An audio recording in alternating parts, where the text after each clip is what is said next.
분석을 했고요. 네, 뭐 사실 뭐 특별하게 상대를 어떤 식으로 분석해야 되겠다 그런 것은 이 자리에서 얘기할 수 있는 부분은 아니지만 거의 필리핀 팀을 분석을 끝냈기 때문에 뭐 그렇게 걱정 안 하셔도 됩니다. Sementara itu, Filipina sebagai tamu juga pantang menyerah meski sudah dipastikan tidak lolos ke putaran selanjutnya. Datang dengan skuad terbaik, pelatih Thomas Saintfiet memastikan permainan kompetitif seperti saat jumpa Irak akan tetap dipertahankan dengan 2 hingga 3 pemain baru di starting line-up. Saintfiet menegaskan Indonesia merupakan lawan tangguh.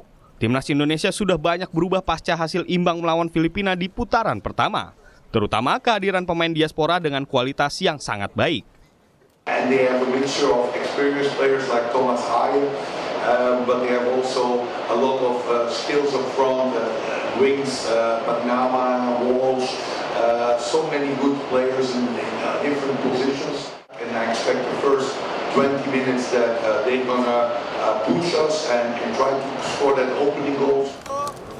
Laga Indonesia kontra Filipina yang digelar berbarengan dengan partai Vietnam kontra Irak akan jadi penentu 2 tim yang mewakili grup F ke ronde ketiga kualifikasi Piala Dunia 2026.